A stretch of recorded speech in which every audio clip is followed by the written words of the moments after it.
नमस्कार मित्रांनो, सगळ्यांचे स्वागत माझ्या कॉमन मॅन या यूट्यूब चॅनलवर। आता मराठा आरक्षणाचे आंदोलन हे पडणार की पाडणार, पडणार की पाडणार इथपर्यंत येऊन ठेपलंय।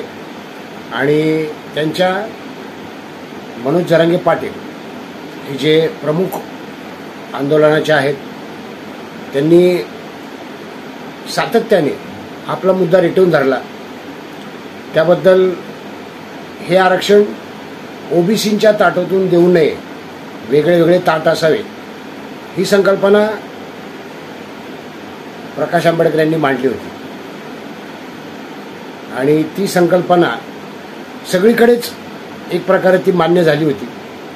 सुरुवातीला छगन भुजबळ यांनी विरोध दर्शवला ओबीसींच्याकडून, मग ओबीसी संघटनांनी देखील विरोध दर्शवला त्यांनी।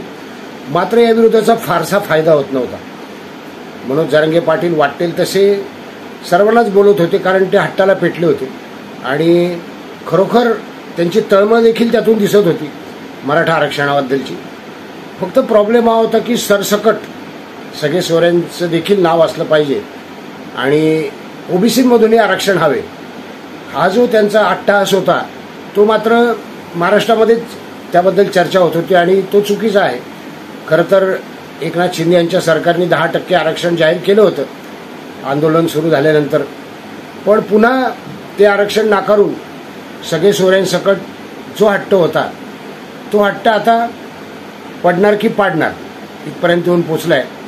आणि काल शेवटी ज्यांच्याकडे बोट दाखवलं जात होतं, म्हणजे हे बोट कोण दाखवत होतं तर सगळेच, प्रत्यक्ष जरी नाव घेतलं नसलं तरी जरांगे यांच्या या आंदोलनाला छुपा पाठिंबा शरद पवार यांचा आहे असं बहुतेकांचं म्हणणं होतं। आणि शरद पवार मुद्दामच लोकसभेच्या निवडणुकीच्या आधीपासून जे आंदोलन सुरू झालं ते विधानसभेच्या निवडणुकी होईपर्यंत हे पेटतं ठेवणार आहे।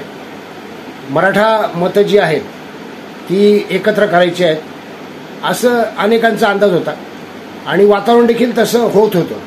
म्हणजे मराठ्यांनी अतिशय शांततेत मोठे मोठे मोर्चे काढले। हां, सुरुवातीच्या काळामध्ये काही दुर्घटना झाल्या, त्या व्हायला नको होत्या। आणि त्यानंतर जरांगे सातत्याने फडणवीस यांच्यावरच हल्ला करत होते। जोपर्यंत जरांगे फडणवीसवर यांच्यावर हल्ला करता आहेत तोपर्यंत एक साधी गोष्ट आहे की ज्यांचा या आरक्षणामध्ये कुठलाही सहभाग नाही असं जनतेला प्रथम दर्शनी दिसतं आहे की आरक्षण मोडून काढण्यामध्ये किंवा आरक्षणाला विरोध करण्यामध्ये असणं कारणच नाही। कारण सगळ्यात आधी मराठा आरक्षण तर त्यांच्या बीजेपीच्या सरकारमध्ये फडणवीसांनीच दिलं होतं। शरद पवारांनी काल शेवटी पुन्हा एकदा सर्वपक्षीय बैठक घ्या असं जेव्हा म्हटलं तेव्हा या आंदोलनामधला फोलपणा अनेकांच्या लक्षात आला।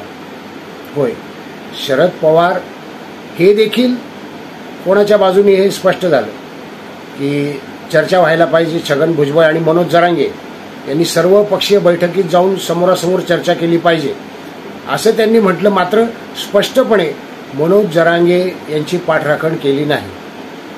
मनोज जरांगे जसं मागतायत तसंच आरक्षण दिलं पाहिजे, मिळालं पाहिजे अशी कोणतीही भूमिका शरद पवारांनी घेतली नाही। याउलट त्यांची हीच भूमिका राहिली की हे आंदोलन ओबीसीमधून आरक्षण मिळता कामा नये इथपर्यंत आता येऊन पोचले। म्हणजे शरद पवारांची भूमिका ही स्पष्ट आली। केरे पाटील, मराठा आंदोलकांनी केरे पाटील जे आहेत त्यांनी देखील विचारलं, त्यावेळी देखील शरद पवारांनी हे सांगितलं, शरद पवारांची देखील गाडी अडवली गेली आणि त्यांनी हेच सांगितलं की ओबीसीमधून नाही। शरद पवार इतक्या दिवसांनी बोलले, प्रत्यक्ष इतक्या दिवसांनी बोलले। यापूर्वी मराठा आरक्षणासाठी त्यांनी काय केलंय, म्हणजे काय काय नाही केलंय किंवा त्यांची भूमिका नेमकी काय होती, त्यांचं एक वाक्य सगळ्यांना माहिती असेल, मराठ्यांना आरक्षणाची गरजच काय असं देखील त्यांनी पूर्वी म्हटलेलं आहे। तर तेच पुन्हा आता वेगळ्या पद्धतीने त्यांची भूमिका स्पष्ट झालेली आहे। आणि याला कारण कोण आहे? फक्त ओबीसींचा दबाव आहे काय?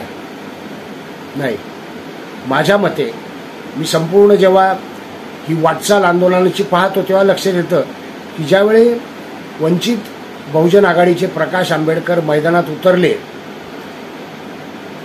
आणि त्यांनी जी ओबीसी आरक्षण बचाव यात्रा काढली, त्याला मिळालेला प्रतिसाद सगळ्यांनी बघितलेला आहे. मीडियाने त्या बातम्या देखील लपवल्या. हे सगळं आपल्या समोरच आहे. मी त्याच्यावर व्हिडिओ देखील बनवलेत की कशा पद्धतीने बातम्या लपवल्या गेल्या. त्यांच्या आंदोलनाला होणारी गर्दी, त्यांच्या यात्रांना, त्यांच्या सभांना होणारी गर्दी मीडियानी कशी दाखवणं टाळलं. शरद पवार यांना धोका लवकर समजतो आणि तो धोका समजला. यावेळी थोडा उशिरा समजला. आता जे आंदोलनकर्ते आहेत, मनोज जरांगे पाटील आणि त्यांचे समर्थक, मराठ्यांमध्ये देखील दोन भाग पडल्यासारखी परिस्थिती झाली आहे. तसेच गावोगावी ओबीसी आणि मराठा यांच्यामध्ये वितुष्ट वाढतंय. हे सगळं माहीत असून देखील, असं होत असून देखील छगन भुजबळ यांनी सुरुवात आधी केली विरोधाची. छगन भुजबळ आणि मनोज जरांगे यांच्यात बऱ्याच चकमकी झाल्या. तरी देखील हे आंदोलन पुढे चालूच राहिलं. पण आता हे संपुष्टात येणार असं वाटतंय. आणि मगाशी म्हटलं की पडणार की पाडणार. मनोज जरांगे आता निवडणुकीला उभं राहण्याची भाषा करतायत. प्रकाश आंबेडकरांनी त्यांचं स्वागत देखील केलंय आणि हीच भूमिका त्यांनी मनोज जरांगे यांच्या उपोषणाच्या भेटीच्या वेळी देखील घेतली होती. हे देखील प्रकाश आंबेडकर यांनी स्पष्ट केलंय.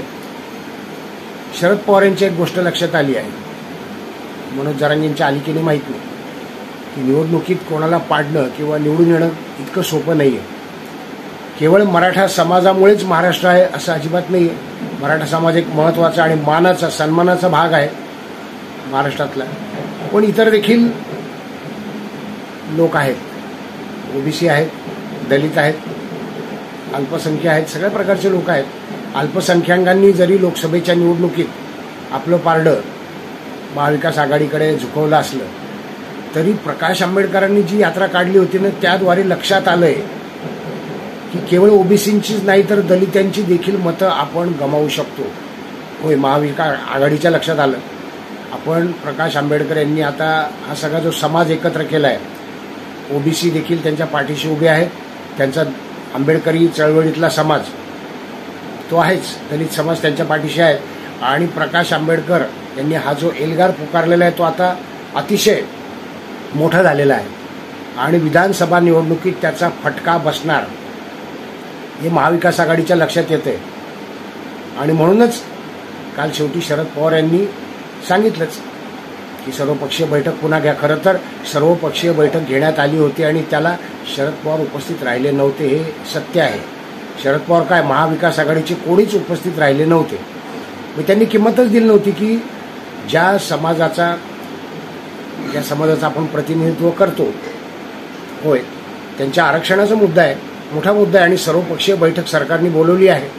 तिथे काहीतरी तोडगा निघू शकतो. त्या बैठकीला देखील महाविकास आघाडीचा एकही नेता उपस्थित झाला नाही. इतकंच काय, मी त्याच्या पुढचं म्हणतो की प्रकाश आंबेडकर यांनी जी ओबीसी आरक्षण बचाव यात्रा काढली होती तेथे देखील त्यांनी शरद पवार यांना देखील कळवलं होतं, छगन भुजबळ यांना देखील कळवलं होतं यात्रेत सामील व्हायला. मात्र कोणीही तिकडे लक्ष दिलं नाही. पण प्रकाश आंबेडकरांचा आवाका जेव्हा दिसला, जाणवला, लक्षात आला, तेव्हा लक्षात आलं की विधानसभा आपल्या हातातून जाऊ शकते. आणि म्हणून ही सर्वपक्षीय सामंजस्याची बैठक पुन्हा घेण्याचं आवाहन केलंय. मात्र जरांगे आणि छगन भुजबळ या दोघांनी नकार दिलेला आहे. आणि आता हे जे आरक्षण मनोज जरांगे पाटील 288 उमेदवार उभे करणार किंवा 288 पाडणार, वल्गना होत्या. आता मनोज जरांगे वेगळं म्हणतात, एवढे तरी पाडू, तेवढे तरी पाडू, 18 तरी पाडू. स्वतः उभं राहण्याबद्दल बोलत नाहीयेत, पण मला नाही वाटत आता उभं राहतील. पाडण्याची भूमिका असली ती देखील कठीण आहे. कारण मगाशी म्हटलं की महाराष्ट्रात फक्त मराठा राहत नाहीत आणि मराठ्यांमध्ये देखील 2 भाग झालेले आहेत.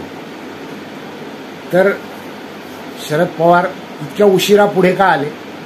हे आंदोलन इतकं वाढेपर्यंत किंवा वितुष्ट समाजामध्ये भांडणं वितुष्ट येईपर्यंत 2 समाजामध्ये हे का ताणलं गेलं हे शरद पवार यांनाच माहिती. अर्थात ते जर याच्या पाठीशी असतील तर, आणि महाराष्ट्रातल्या बहुतेकांचं म्हणणं आहे, नेत्यांचं देखील म्हणणं आहे की तेच त्याच्या गुप्तपणे पाठीशी आहेत. कारण मनोज जरांगे यांनी जास्तीत जास्त टीका ही युतीच्या नेत्यांवरच केलेली आहे. शरद पवारांबाबत ते एक शब्दही कधी बोलला नाही, उलट त्यांनी तारीफ केली. हे बाबू काय ऊर्जा आहे साहेबांची, माहिती आहे ना. तर ती ऊर्जा आता संपुष्टात येताना दिसते आहे. आणि मला वाटतं की पुन्हा एकदा आपला महाराष्ट्र, पुरोगामी महाराष्ट्र शांतपणे वाटचाल करेल विकासाकडे, अशी आपण सगळे आशा करूयात. एक मात्र नक्की आहे की आंदोलन संपुष्टात येण्याची ही चिन्ह आहेत. व्हिडिओ आवडला असेल तर लाईक करा, शेअर करा, सबस्क्राईब करा. भेटूयात नवीन व्हिडिओत कॉमन मॅन सर. धन्यवाद.